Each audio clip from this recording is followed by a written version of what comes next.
మొదటిగా తండ్రి దేవునికి ప్రభువైన యేసుక్రీస్తు నామమున స్తుతులు స్తోత్రాలు సమర్పించుకుంటూ చేరొచ్చిన ప్రభు సంఘానికి ప్రత్యేకమైన వందనాలు సమర్పించుకుంటూ ఉన్నా. ఈ యొక్క దినమందు మనము ఒక అంశాన్ని ఆలోచన చేయడానికి మనము సిద్ధపడతాం.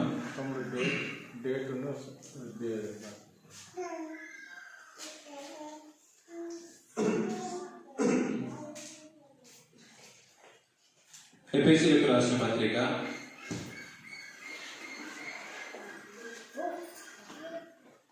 3వ అధ్యాయము 8-11 వచనాలు మనం చదువుదాం. మనము గత నెలలుగా దేవుని యొక్క సంకల్పాన్ని గురించి ఆలోచన చేస్తున్నాం. అపోస్తుడైన పౌలు చెప్పినట్లుగా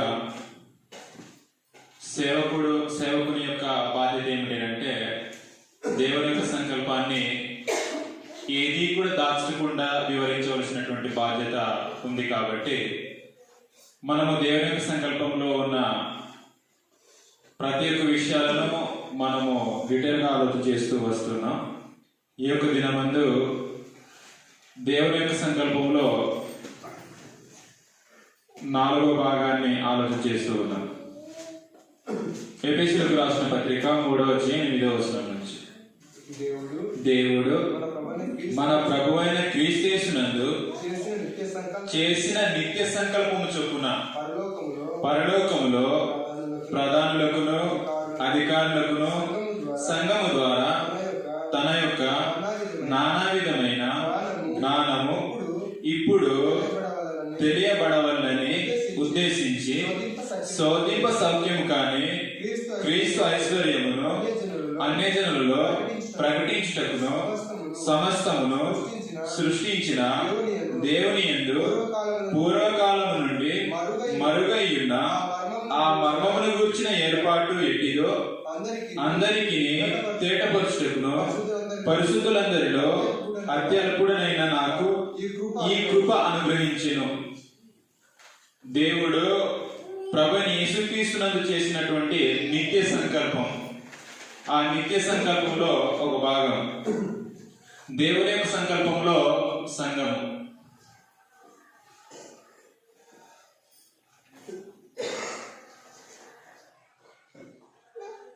దేవుని సంకల్పంలో సంఘం.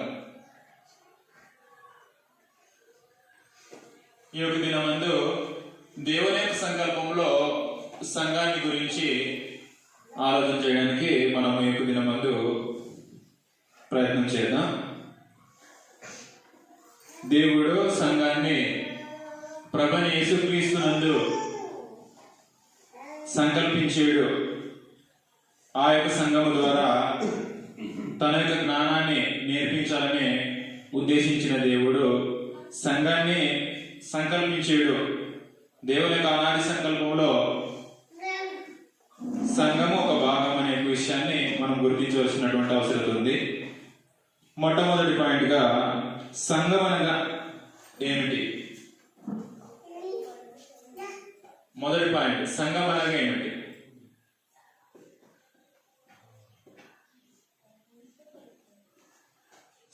సంఘం అనగా ఏమిటి? సంఘం అనగా ఏమిటి అంటే, అనేక మంది సంఘం అనేసి అంటే చర్చి అంటే బిల్డింగ్ ని చూపిస్తూ ఉంటారు. వాస్తవానికి సంఘం అంటే ఒక బిల్డింగ్ కాదు. చాలా మంది సంఘం అనేసి అంటే ఒక చర్చిని ఉద్దేశించి సంఘము, మీ సంఘం ఎక్కడ ఉంది అనేసి అంటే పలానా చోటికి ఉంది మా సంఘము అని చెప్పేవారు ఉన్నారు. వాస్తవానికి లేఖన యొక్క నిర్వచనం ఏమిటి అంటే, కొరింథీయులకు రాసిన మొదటి పత్రిక 1వ అధ్యాయం 2వ వచనంలో సంఘం అంటే ఎవరో గ్రంథమే ఆ నిర్వచనాన్ని వివరించింది. కొరింథీయులకు రాసిన మొదటి పత్రిక 1వ అధ్యాయం 2వ వచనంలో కొరింథీలోనున్న దేవుని సంఘమునకు అనగా దాన్ని వివరిస్తున్నాడు. క్రీస్తు యేసునందు పరిశుద్ధపరచబడిన వారై పరిశుద్ధులుగా ఉండుటకు అది పిలువబడిన వారికి, పరిశుద్ధులుగా ఉండుటకు పిలువబడిన ప్రజలే సంఘం. పరిశుద్ధులుగా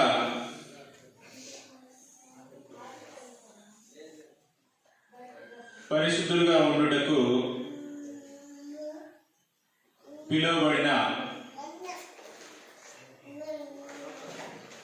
పిలువబడిన ప్రజలే సంఘం. సంఘం అంటే ఎవరు అంటే పరిశుద్ధులుగా ఉండటకు పిలువబడిన ప్రజలే లేదా సమూహమే సంఘము అనే విషయాన్ని మనము తెలుసుకోవాలి. రెండవది, మొదటిది సంఘం అనగా ఏంటో మనము ఆలోచన చేసి ఉన్నాం. పరిశుద్ధులుగా ఉండటకు పిలువబడిన ప్రజలే సంఘము అనే విషయాన్ని మనం గ్రహించున్నాం. రెండవది,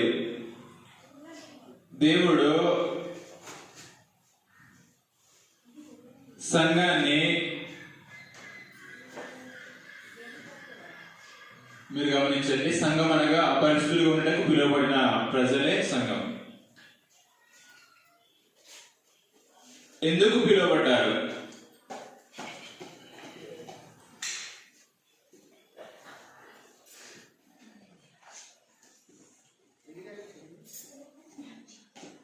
సంఘం అనేసి అంటే పరిశుద్ధులుగా ఉండటకు పిలువబడిన ప్రజలే సంఘం. దేవుడు ఎందుకు పిలవడం జరిగింది? ఎందుకు పిలిచాడు దేవుడు? పిలవటానికి గల కారణం ఏమిటి? సంఘం అనగా పరిశుద్ధులుగా ఉండటకు పిలువబడిన ప్రజలే సంఘం అయితే దేవుడు ఎందుకు పిలిచాడు? ఎందుకు పిలిచాడో ఆ యొక్క విషయాలు కూడా మనము గ్రహించాలి. ఎందుకు పిలిచాడు అంటే మరొకసారి ఆ యొక్క వచనం చదువుదాం. పరిశుద్ధులుగా ఉండుటకు ఎందుకు పిలిచాడు అంటే పరిశుద్ధులుగా ఉండుటకు, దేవుని సంఘమునకు అనగా క్రీస్తు యేసునందు పరిశుద్ధపరచబడిన వారై, అది పరిశుద్ధులుగా ఉండుటకు పిలువబడిన వారికి. ఎందుకు దేవుడు పిలిచాడు అనేసి అంటే పరిశుద్ధులుగా ఉండటానికి.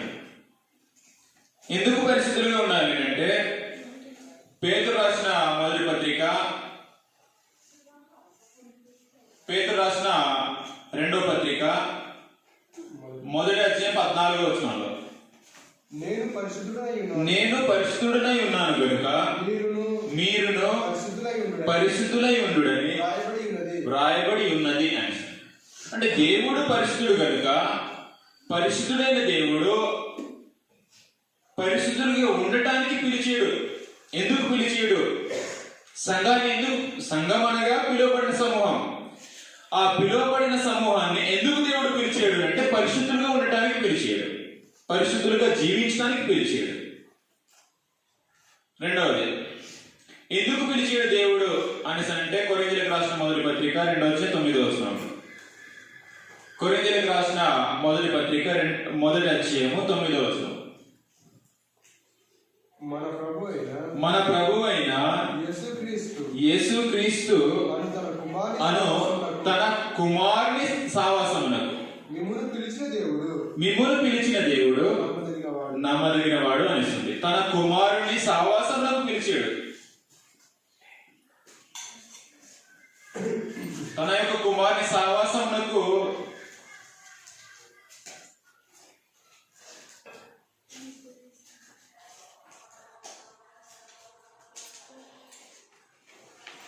తన యొక్క కుమారునితో సహవాసం చేయడానికి పిలిచాడు. మొట్టమొదటిది పరిశుద్ధులుగా ఉండటానికి పిలిచాడు. పరిశుద్ధులుగా ఉన్నవారు తన యొక్క కుమారునితో సహవాసం కలిగి ఉండటానికి పిలిచాడు.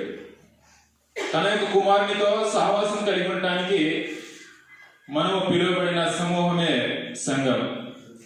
కొరింథీయులకు రాసిన మొదటి పత్రిక 7వ అధ్యాయము 15వ వచనంలో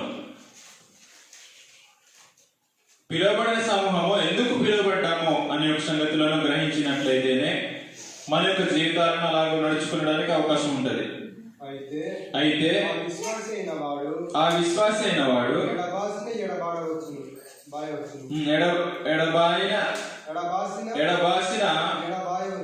ఎడబాయవచ్చును.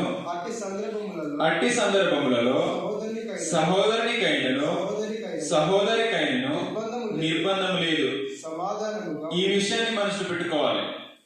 సమాధానంగా ఉండుటకు దేవుడు మనలను పిలిచి ఉన్నాడు. దేనికి దేవుడు పిలిచి ఉన్నాడు అంటే సమాధానంగా ఉండటానికి పిలిచాడు.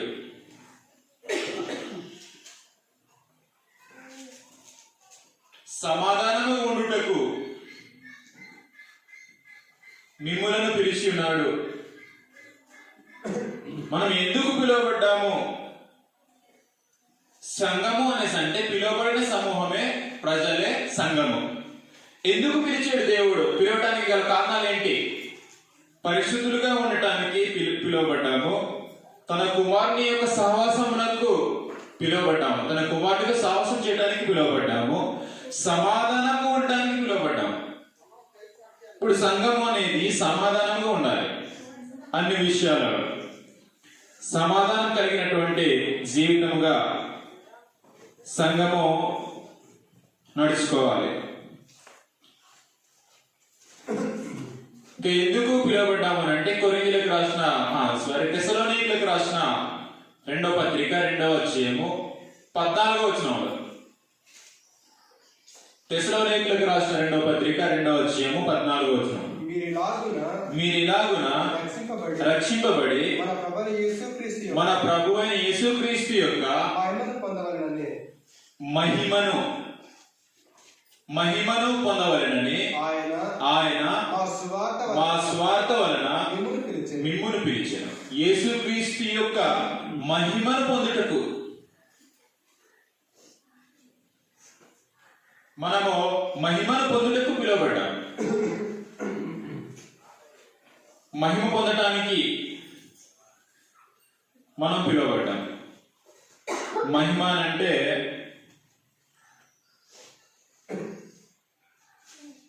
గొప్ప చేయటానికి పిలువబడ్డాం.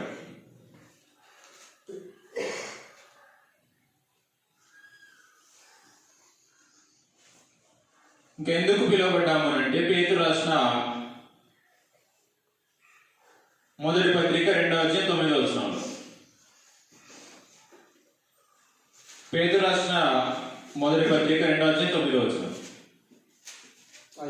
అయితే మీరు చీకట్లో నుండి ఆశ్చర్యకరమైన తన వెలుగులోనికి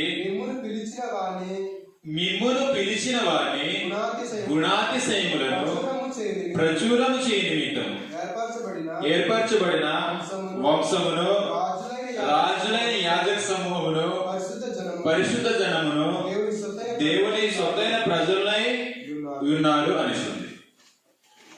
దేవుని యొక్క పిలిచిన వాడు ఎవరంటే దేవుడు. పిలిచిన వారి గుణాతిశయములను ప్రచురం చేయడానికి దేవుని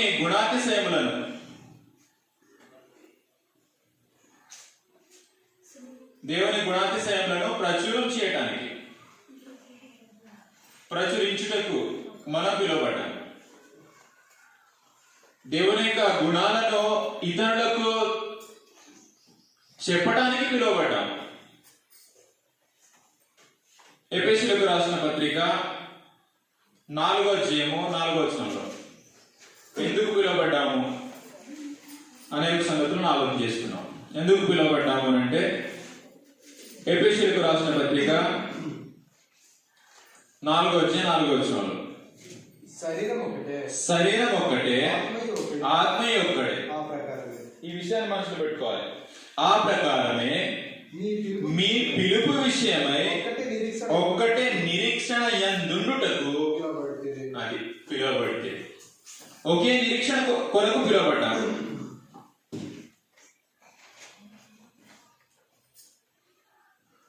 ఒకటే నిరీక్షణ కొరకు.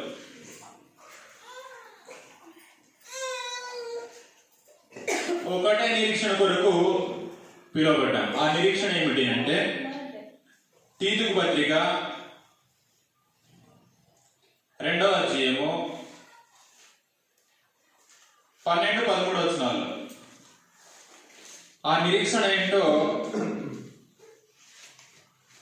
మనమందరము ఒకే నిరీక్షణ కొరకు పిలువబడ్డాము. ఆ నిరీక్షణ ఏంటో మనం చదువుదాం.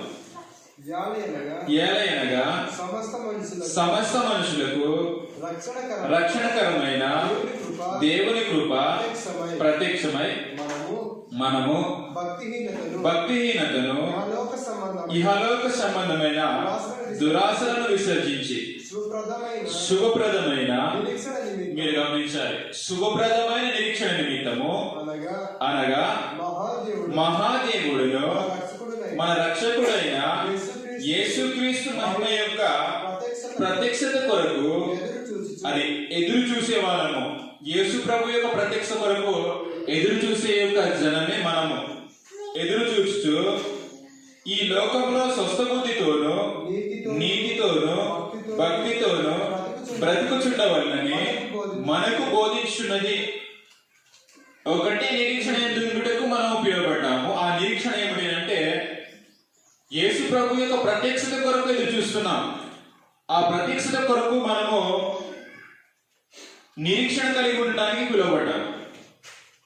ఆ ప్రత్యక్షత ఏమిటంటే యేసు ప్రభు యొక్క రెండవ ప్రత్యక్షత, రెండవ యొక్క రాకడం గురించి నిరీక్షణ కలిగి ఉన్నాం. అందరూ కూడా ఒకటే నిరీక్షణ కలిగి ఉన్నాం. ఆ నిరీక్షణ ఏమిటంటే యేసు ప్రభు యొక్క రాక. యేసు ప్రభు వస్తాడు, మనలను తాను నివసిస్తున్నటువంటి పట్టణానికి తీసుకెళ్తాడు, పరలోకం తీసుకెళ్తాడు అనేటటువంటి నిరీక్షణ కలిగి ఉండటానికి మనం పిలువబడ్డాం. ఒకటి నిరీక్షణ ఎందుకు మీరు పిలువబడితే. ఫిలిప్పీలకు రాసిన పత్రిక 3వ అధ్యాయం 14వ వచనం. ఫిలిప్పీలకు రాసిన పత్రిక 3వ అధ్యాయము 14వ వచనం.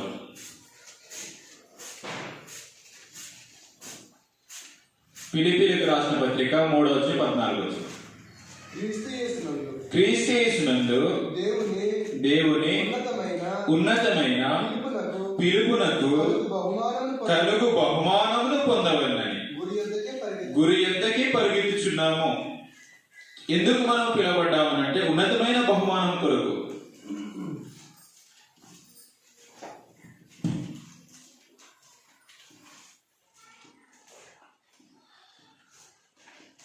ఉన్నతమైన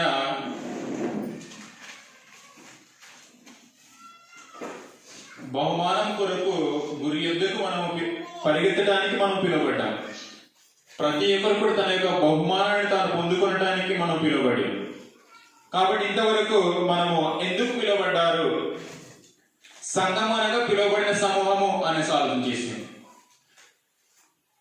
పిలువబడిన యొక్క ప్రజలే సంఘము.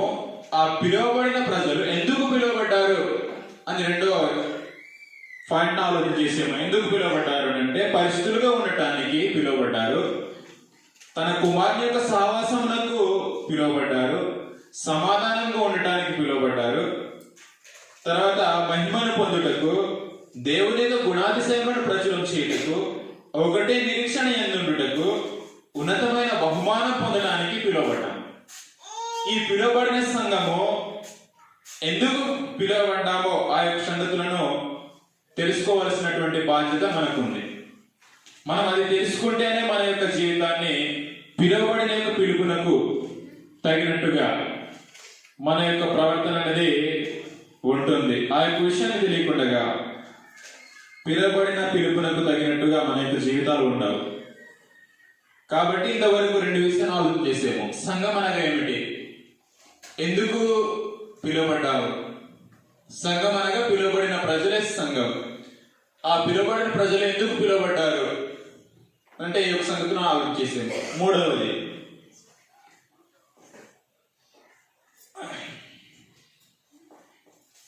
మూడో పాయింట్,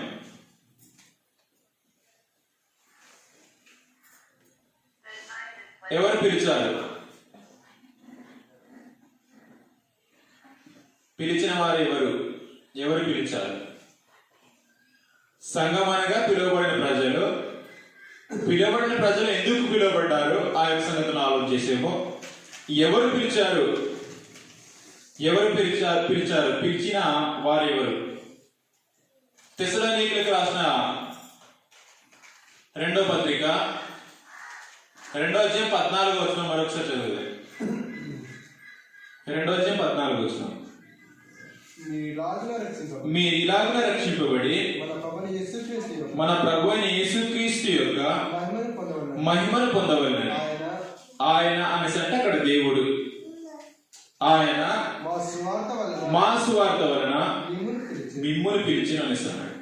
ఆయన అంటే దేవుడు. ఎవరు పిలిచాడు అంటే దేవుడు పిలిచాడు. మరొకసారి ఇంకొక వచనాన్ని మనం చదివిన వచనాన్ని మరొకసారి చదువుదాం. కొరింథీయులకు రాసిన మొదటి పత్రిక 1వ అధ్యాయం 9వ వచనంలో మన ప్రభు అయిన యేసుక్రీస్తు అను తన కుమారుని సహవాసమునకు అది మిమ్మును పిలిచిన వాడు అంటే దేవుడు అని తెలియజేస్తున్నాడు. మిమ్మును పిలిచిన దేవుడు నమ్మదగిన వాడు అనేసి. ఎవరు పిలిచారు అంటే దేవుడు పిలిచారు. సంఘాన్ని పిలిచిన వారు ఎవరు అంటే దేవుడే. దేవుడే పిలుస్తున్నాడు. ఎవరి ద్వారా పిలుస్తున్నాడు? 4 పాయింట్.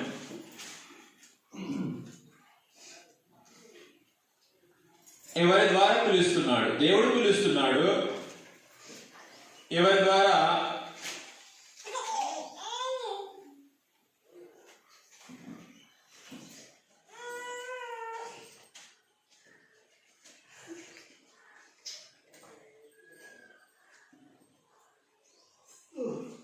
ఎవరి ద్వారా పిలుస్తున్నాడు?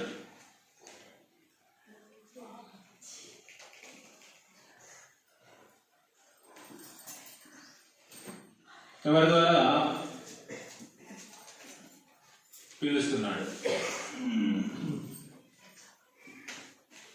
మత్తయి సువార్త 11వ అధ్యాయము 28-30 వచనాలు. ఎవరి ద్వారా పిలుస్తున్నాడు? మత్తయి సువార్త 11వ అధ్యాయము 28వ వచనం నుంచి 30వ వచనం వరకు. ప్రయాసపడి భారం మోసుకొనుచున్న సమస్త జనులారా నా యొద్దకు రండి, నేను మీకు విశ్రాంతి కలుగజేయుదును. నేను సాత్వికుడను, దీన మనసు గలవాడను గనుక మీ మీద నా కాడి ఎత్తుకొని నా యొద్ద నేర్చుకున్నాడు. అప్పుడు మీ ప్రాణములకు విశ్రాంతి దొరుకును. ఏలయనగా నా కాడి సులువుగాను నా భారము తేలికగాను ఉన్నది. ఇక్కడ యేసు ప్రభు ఏమని పిలుస్తున్నాడు అంటే, ప్రయాసపడి భారం మోసుకొని చిన్న సమస్త జనులారా నా యొద్దకు రండి అని పిలుస్తున్నాడు. ఎవరి ద్వారా పిలుస్తున్నాడు అంటే యేసుక్రీస్తు ద్వారా పిలుస్తున్నాడు. యేసుక్రీస్తు ద్వారా.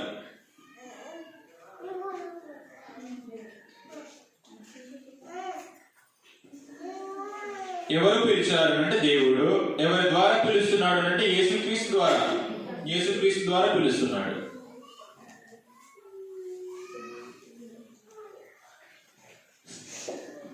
ప్రయాసపడి భారం మోసుకొనుచున్న సమస్త జనులారా నా యొద్దకు రండి, నేను మీకు విశ్రాంతి కలుగజేయుదును అనుచున్నాడు. అంటే యేసు ప్రభు యొద్దకు వచ్చిన వారిని దేవుడు పిలుస్తున్నాడు యేసు ప్రభు ద్వారా. మీరు రండి అని యేసు ప్రభు ద్వారా పిలుస్తున్నాడు. కాబట్టి యేసు ప్రభు తన యొద్దకు పిలవడానికి తన యొక్క శిష్యులను లోకమునకు పంపించడం జరిగింది. వారు సువార్త ప్రకటిస్తూ ఆ యొక్క సువార్త ద్వారా లోకానికి పిలుపునిస్తున్నారు. తెస్సలోనికీయులకు రాసిన మొదటి పత్రిక 2వ అధ్యాయము 14వ వచనాన్ని మరొకసారి చదువుదాం. తెస్సలోనికీయులకు రాసిన మొదటి పత్రిక 2వ అధ్యాయం 14వ వచనం.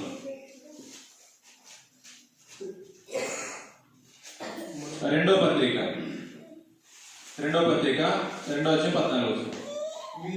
మీరిలాగున రక్షింపబడి మన ప్రభు అయిన యేసుక్రీస్తు యొక్క మహిమను పొందవలెనని ఆయన మా సువార్త వలన మిమ్మల్ని పిలిచిను. సువార్త వలన పిలుస్తున్నాడు. యేసుక్రీస్తు పిలిచాడు. యేసుక్రీస్తు పిలిచి తన శిష్యులకు ఆజ్ఞాపించి మత్తయి సువార్త 28:18-19 మీరు సర్వలోకంలోకి వెళ్ళి సమస్త జనులను నాకు శిష్యులుగా చేయుడి అనేసి అంటాడు. మార్కు సువార్త 16:15 మరియు మీరు సర్వలోకమునకు వెళ్ళి సర్వ సృష్టికి సువార్త ప్రకటించండి. నమ్మి రక్షింపబడిన వాడు మీరు సర్వలోకమునకు వెళ్ళి సర్వ సృష్టికి సువార్త ప్రకటించండి. నమ్మి బాప్తిస్మం పొందిన వాడు రక్షింపబడును, నమ్మని వారికి శిక్ష విధింపబడును అనేసి. అంటే సర్వలోకంలో సువార్త ప్రకటిస్తున్నప్పుడు ఆ సువార్త ద్వారా ఏం జరుగుతుంది అంటే పిలుపు అన్నది అందుతుంది. ఆయన మా సువార్త వలన మిమ్మల్ని పిలిచాను అనేసి అన్నాడు. అంటే సువార్త ద్వారా దేవుడు ఏం చేస్తున్నాడు అంటే పిలుస్తున్నాడు. ఎవరి ద్వారా అంటే యేసుక్రీస్తు ద్వారా. యేసుక్రీస్తు ద్వారా సర్వలోకాన్ని పిలుస్తున్నాడు. రండి అని, తన ఎందుకు రండి అని.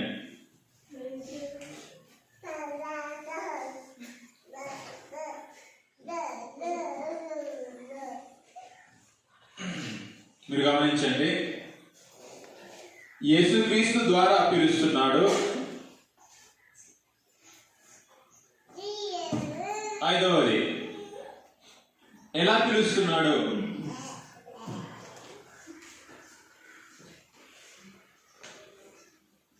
ఎలా పిలుస్తున్నాడు అంటే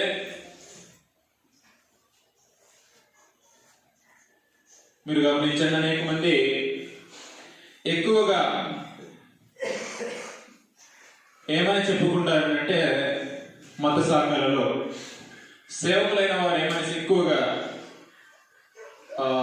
ఈ యొక్క మాటలను తెలియజేస్తారంటే దేవుడు తన యొక్క సేవకు నన్ను పిలిచాడు అని, దేవుడు తన యొక్క సేవ చేయడానికి నన్ను పిలిచాడు అని చాలా మంది చెప్పుకుంటూ ఉంటారు. వాస్తవానికి ఎలా దేవుడు పిలుస్తాడు అనేసి అంటే పాత నిబంధన భక్తులను పిలిచినట్టుగా మనల్ని పిలువాడు. మనకు ఎగ్జాంపుల్ గా సమూయేలును పిలిచినట్టుగా మనల్ని దేవుడు పిలువాడు. సమూయేలును దేవుడు పిలిచాడు.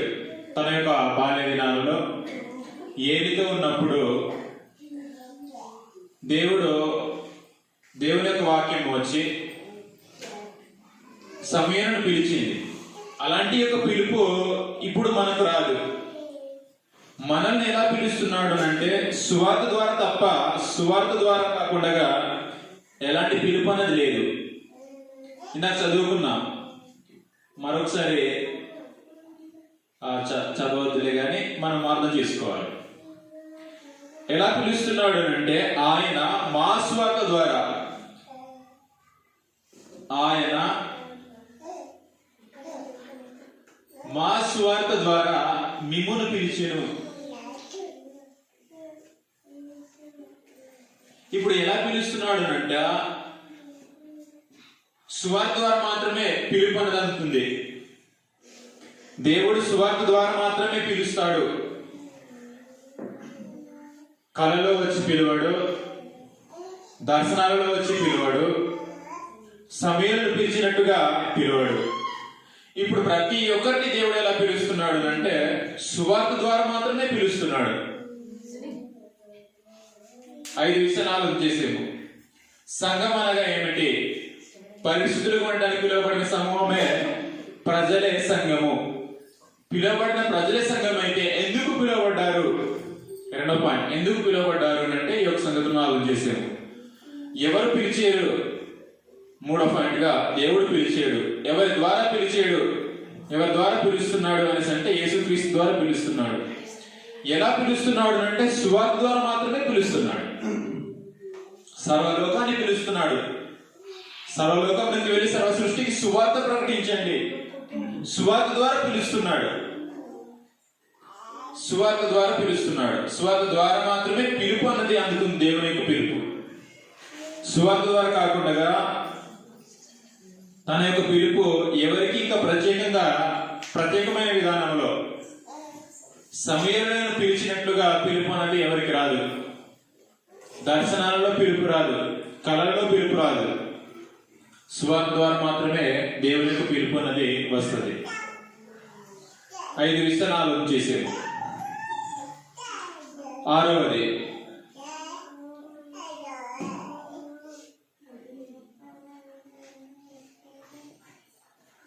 దేవుని సంకల్పంలో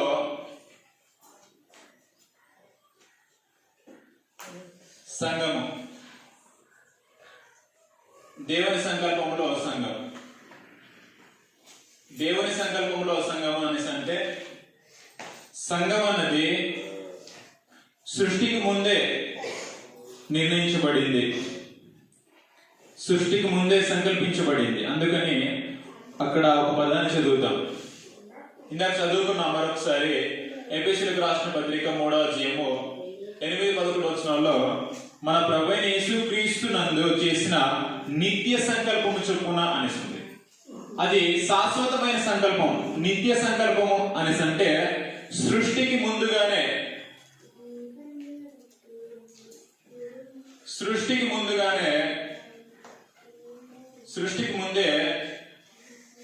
సంకల్పించబడింది.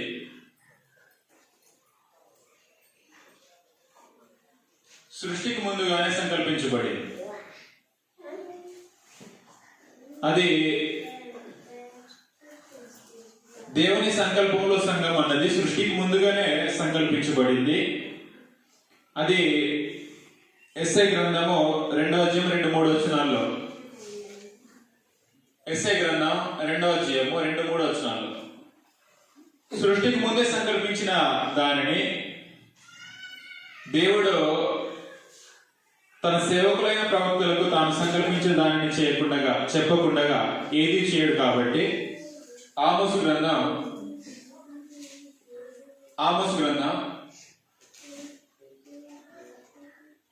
3వ అధ్యాయము 7వ వచనంలో, ఆమోసు గ్రంథం 3వ అధ్యాయం 7వ వచనం.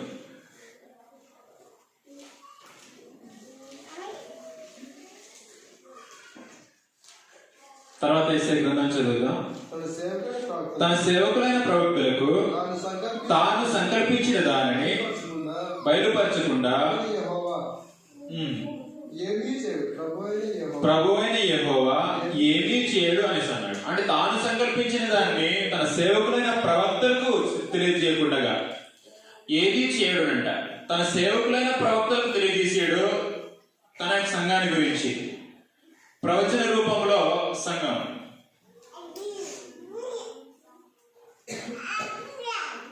చదువుదా ఒకసారి. ఎస్ఐ గ్రంథం 2వ అధ్యాయము 2-3 వచనాల్లో, అంత్య దినములలో పర్వతముల పైన యెహోవా మందిర పర్వతము పర్వత శిఖరమున స్థిరపరచబడి కొండల కంటే ఎత్తుగా ఎత్తబడును. ప్రవాహము వచ్చినట్లు సమస్త అన్యజనులు దానిలోనికి వచ్చెదరు. ఆ కాలమున సీయోనులో నుండి ధర్మశాస్త్రము, యెరూషలేములో నుండి యెహోవాకు బయలువెళ్ళును. జనములు గుంపులుగా వచ్చి అది యాకోబు దేవుని మందిరమునకు యెహోవా పర్వతమునకు మనము వెళ్ళుదము రండి. ఆయన తన మార్గముల విషయమై మనకు బోధించును. మనము ఆయన త్రోవలలో నడుచుదము అని చెప్పుకొందురు అనేసింది. మీరు గమనించండి, యాకోబు దేవుని మందిరమునకు యెహోవా పర్వతమునకు మనం వెళ్ళుదము రండి అని చెప్పుకుంటారు. అది ప్రవచన రూపంలో దేని గురించి చెప్పబడింది అంటే సంఘాన్ని గురించి చెప్పబడింది. దేవుని మందిరం అన్నా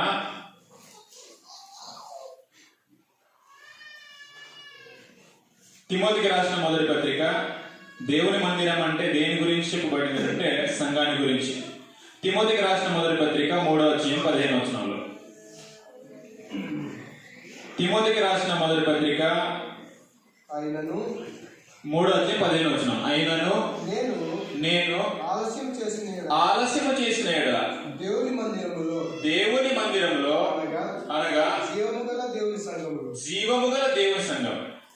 దేవుని యొక్క మందిరము అనేసి అంటే సంఘాన్ని గురించి చెప్పబడింది. ప్రవచన రూపంలో సంఘం, ప్రవచన రూపంలో దేవుని యొక్క మందిరములో, దేవుని యొక్క మందిరం అన్న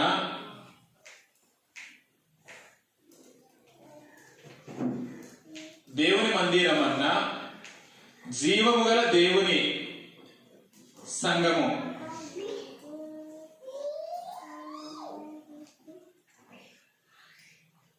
దేవుని సంఘం అన్న ఒకటే, మందిరం అన్న సంఘం, దేవుని యొక్క సంఘం అన్న దేవుని సంఘం అన్న ఒకటే. ప్రవచన రూపంలో మందిరం అనేసి అన్నాడు. ఆ నెరవేరింది ఏమిటి అంటే సంఘం. కాబట్టి ప్రవచన రూపంలో సంఘం, దేవుని సంకల్పంలో సంఘాన్ని గురించి ఆలోచన చేస్తున్నాం. అది సృష్టికి ముందే సంకల్పించబడింది, ప్రవచన రూపంలో అది ప్రవచించబడింది. ప్రవచన రూపంలో సంఘం అన్నది ఏం చేయబడింది అంటే ప్రవచించబడింది. ప్రవచన రూపంలో సంఘం, ఆ ప్రవచనము రూపంలో ఉన్నటువంటి సంఘాన్ని జకరియా గ్రంథం 6:12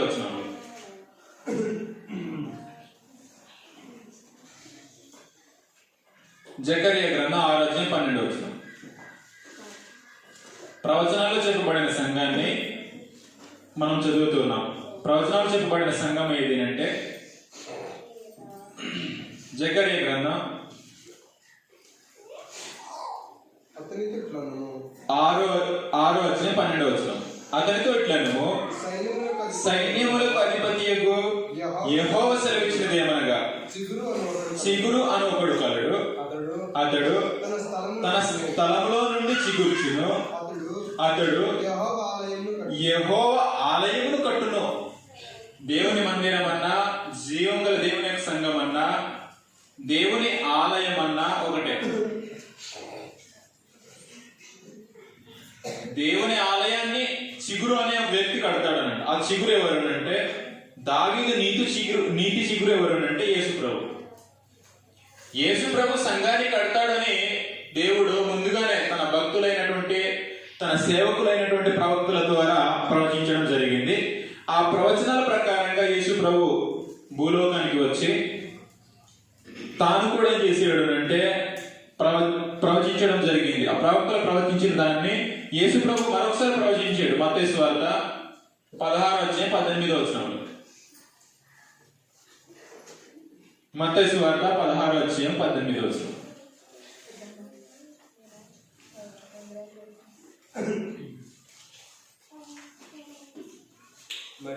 మరియు నీవు పేతురవు, ఈ బండ మీద నా సంఘమును కట్టుదును, పాతాళలోక ద్వారములో దాని ఎదుట నిలువ నేరమని నేను నీతో చెప్పుచున్నాను అనేసి అన్నాడు. మరి నీవు పేతురవు, ఈ బండ మీద నా సంఘమును కట్టుదును అనేసి అన్నాడు. తన యొక్క సంఘాన్ని కడతానని యేసు ప్రభు కూడా ప్రవచించడం జరిగింది. ప్రవచించిన యొక్క యేసు ప్రభు ఆ సంఘాన్ని కట్టడం జరిగింది. పేతురు యొక్క బండ మీద, పేతురు యొక్క విశ్వాసం అనే యొక్క, పేతురు దేవుని కుమారుడు అనే విశ్వాసం కలిగిన పేతురు ఆ యొక్క విశ్వాసాన్ని దేవుని కుమారుడైన యేసుక్రీస్తు అనే విశ్వాసం ద్వారా పేతురు పెంతెకోస్తు యొక్క దినమున, పెంతెకోస్తు యొక్క పండుగ దినమునందు తన విశ్వాసాన్ని ప్రకటించినప్పుడు నమ్మి బాప్తిసం పొందిన వారు సుమారుగా 3,000 మంది. 3,000 మందితో ఆ సంఘం అనేది ప్రారంభించబడింది. ఇంతవరకు మనం 6 విషయాలు ఆలోచన చేసాము. సంఘం అంటే ఏమిటి, ఎందుకు పిలువబడ్డారు, ఎవరు పిలిచారు, ఎవరి ద్వారా పిలిచాడు, ఎలా పిలుస్తున్నాడు, దేవుని సంకల్పంలో సంఘము. చివరి పాయింట్ నేను చెప్పి ముగిస్తాను. 7వది, దేవుడు సంకల్పంలో ఉన్న సంఘము. ఏ సంఘము?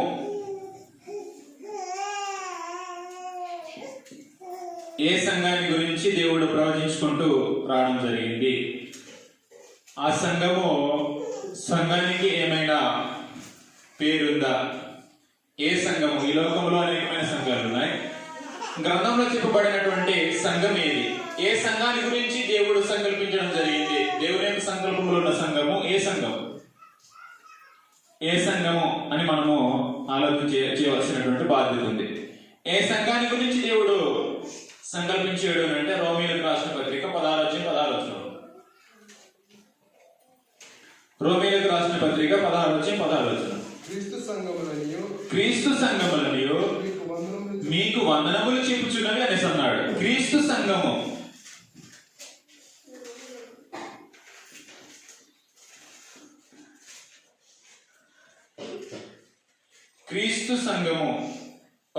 ఒకదానికి చెబితే క్రీస్తు సంఘము, అక్కడ అనేకమైన ఉన్నాయి. ఏమిటంటే క్రీస్తు సంఘాలే, కాబట్టి క్రీస్తు సంఘములు అనేసి అన్నాడు. క్రీస్తు సంఘములన్నీ మీకు వందనములు చెప్పుచున్నాను అంటే దేవుని యొక్క సంకల్పంలో ఉన్న సంఘము ఏ సంఘము అనేసి అంటే క్రీస్తు సంఘము. క్రీస్తు సంఘము మాత్రమే దేవుని యొక్క సంకల్పంలో ఒక భాగము. క్రీస్తు సంఘము కాకుండా ఏ సంఘమైనా కానీ అది దేవుని సంకల్పంలో ఉన్నది కాదు. ఎందుకు క్రీస్తు సంఘము? ఎందుకు మనం ప్రశ్నించుకోవాలి. ఇప్పుడు అనేక మంది ఏమనేసి అంటారు అంటే ఏ సంఘమైన పర్లేదు అనేసి అంటారు. ఏ సంఘమైన పర్లేదు అనేసి అనకూడదు. ఎందుకనంటే మనకు అర్థం కావడానికి దేవుడు శిక్షించడానికి ముందుగా రక్షించుకునే ఒక స్థలాన్ని చూపిస్తాడు. దేవుడు శిక్షించే ముందుగా రక్షించే స్థలాన్ని చూపిస్తాడు. చూపించుకుంటూనే వస్తున్నాడు. మనం పాత నిబంధనలో నుంచి ఆలోచన చేసుకుంటూ వస్తే దేవుడు సర్వలోకాన్ని నాశనం చేస్తాను అని శిక్షించడానికి సిద్ధపడినప్పుడు తాను రక్షించడానికి నోవహు ఓడను చూపించాడు.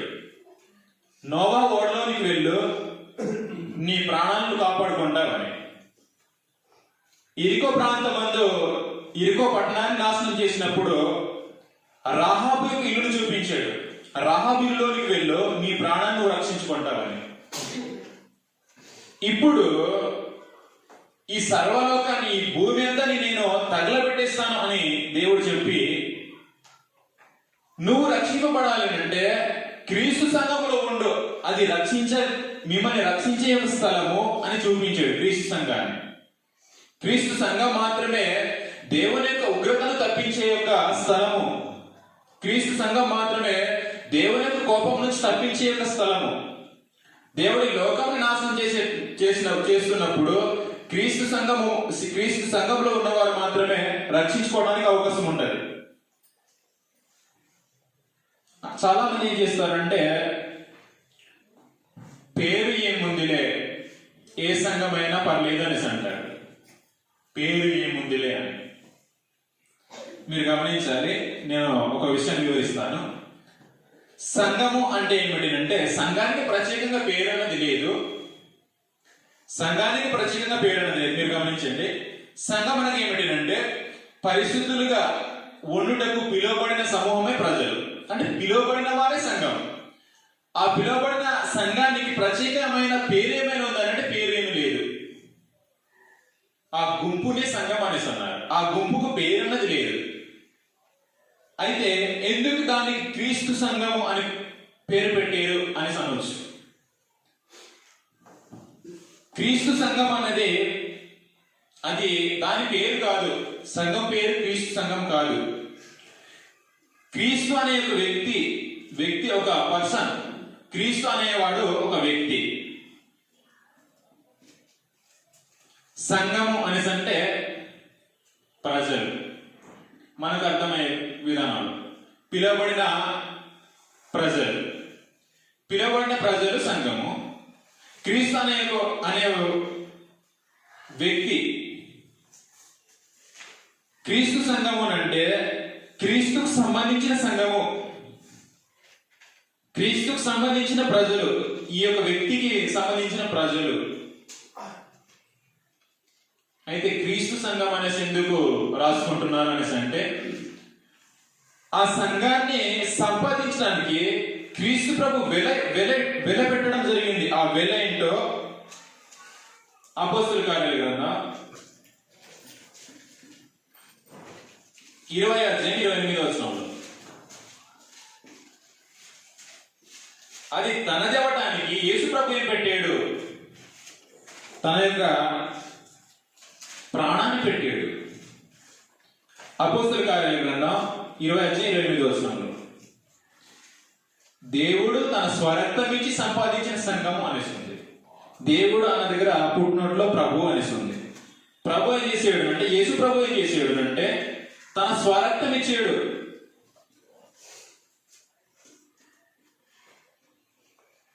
స్వరక్తం ఇచ్చి కొనుక్కున్నాడు, సంపాదించుకున్నాడు.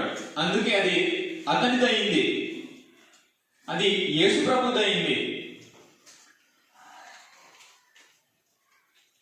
తన స్వరక్తం ఇచ్చి తీసుకున్నాడు కాబట్టి అది క్రీస్తుదయింది. అందుకే క్రీస్తు యొక్క సంఘము, క్రీస్తు సంఘము అనేసి అంటున్నారు. అది క్రీస్తుకు మాత్రమే చెందింది. తన రక్తము ద్వారా కొన్నాడు ప్రజలను.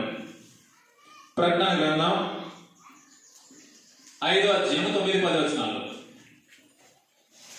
ప్రకటన గ్రంథం 5:9-10 ఆ పెద్దలు, నీవు ఆ గ్రంథమును తీసుకొని దాని ముద్రను ఇప్పుడకు యోగ్యుడవు, నీవు వధింపబడిన వాడవై అంటే చంపబడిన వాడవై, నీ రక్తం ఇచ్చి ప్రతి వంశంలోనూ, ఆయా భాషలు మాట్లాడే వారిలోను, ప్రతి ప్రజల్లోనూ, ప్రతి జనములోనూ దేవుని కొరకు మనుషులను కొన్నాడు. తాను వధింపబడి, తాను చంపబడి, తన రక్తము ద్వారా కొన్న యొక్క ప్రజలే సంఘం. ఇప్పుడు సంఘం అన్నది ఎవరి సొత్తు అంటే యేసు ప్రభు యొక్క సొత్తు. యేసు ప్రభు యొక్క సొత్తును నువ్వు తీసుకుంటానంటే యేసు ప్రభు ఊరుకుంటాడా? ఒకసారి ఆలోచన చేయండి. మనకు అర్థమయ్యే విధానంలో నేను మీకు అర్థం కావడానికి చిన్న ఎగ్జాంపుల్. నేను ఒక 10 రూపాయలు, ఒక 20 రూపాయలు పెట్టి పెన్ను తీసుకున్నాను. పెన్ను తీసుకుంటే డబ్బులు ఇచ్చి తీసుకున్నాను కాబట్టి ఇది నా సొంతమైంది, ఇది నాది అనేసి అంటాను. ఎందుకనంటే వెల ఇచ్చాను కాబట్టి, డబ్బులు ఇచ్చాను కాబట్టి. ఇంకొకరు వచ్చి అది నీది కాదు నాది అనేసి అంటే నేను ఊరుకుంటానా? ఊరుకో. యేసు ప్రభు కూడా తాను వధింపబడిన వాడై, చంపబడిన వాడై, తన ప్రాణం పెట్టి సంఘాన్ని సంపాదించుకుంటే ఇప్పుడు సంఘము నాది అనేసి ఒక వ్యక్తి, మరొక వ్యక్తి వెళ్ళాడంటే ఊరుకుంటాడా? ప్రాణం పెట్టి కొన్నవాడు ఊరుకుంటాడా? లోకంలో సంఘాలకు పేర్లు పెట్టుకున్న ప్రతి ఒక్కరు కూడా తెలుసుకోవాల్సినటువంటి సత్యం ఇది. క్రీస్తు సంఘం అనేది క్రీస్తుకు సొంతం కాబట్టి క్రీస్తు సంఘం. చర్చ్ ఆఫ్ క్రైస్ట్ అనేసి అంటాం. చర్చ్ ఆఫ్ క్రైస్ట్, ఆఫ్ అంటే యొక్క, క్రీస్తు యొక్క సంఘము. అది క్రీస్తుకు మాత్రమే చెందినది. మరి ఎవ్వరు కూడా దానికి అధికారం చూపడానికి ఎవరికి కూడా అర్హత లేదు. ప్రాణం ఎవరు పెట్టలేదు. అనేక మంది తమ యొక్క పేర్లు పెట్టుకుంటున్నారు. హెబ్రోను సంఘం, అది హెబ్రోను సంబంధించింది కాదు. ఇంకా అనేకమైన పేర్లు అనేది సంఘానికి పెడుతూ ఏం చేస్తున్నారు అంటే దేవుడు సంకల్పించిన సంఘాన్ని,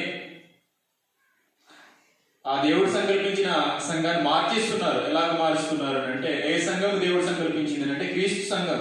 క్రీస్తు సంఘం మాత్రమే దేవుడు సంకల్పించింది. క్రీస్తు సంఘం కాకుండా వేరేది ఏదైనా కానీ అది దేవునితో సంబంధం లేనిది,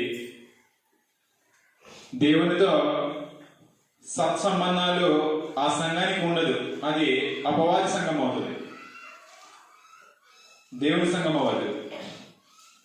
కాబట్టి మనం ప్రతి ఒక్కరు కూడా దేవుని సంకల్పంలో సంఘాన్ని గురించి ఆలోచన చేస్తూ, ఆ సంఘము ఏ యొక్క సంఘము దేవుని సంకల్పంలో ఉన్నది అనేసి అంటే క్రీస్తు సంఘం మాత్రమే దేవుని యొక్క సంకల్పంలో ఉన్నది. దాన్ని మాత్రమే దేవుడు వాగ్దానం చేశాడు. సృష్టికి ముందే సంకల్పించాడు, ప్రవక్తల ద్వారా ప్రవచించాడు.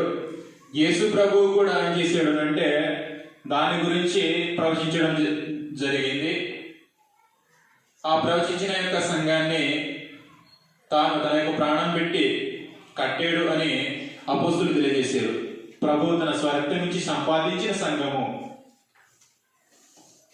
నీవు వధింపబడిన వాడవై నీ రక్తం ఇచ్చి ప్రతి జనంలోనూ, ఆయా భాషలు మాట్లాడే వారిలోనూ, ప్రతి ప్రజల్లోనూ మనుషులని, దేవుని కొరకు మనుషులను కొన్నావు అనే ఒక సత్యాన్ని యోహాను వివరించడం జరిగింది. కాబట్టి ఈ యొక్క దినమందు దేవుని యొక్క సంకల్పంలో ఉన్నటువంటి సంఘాన్ని గురించి ఆలోచన చేసి ఉన్నాం.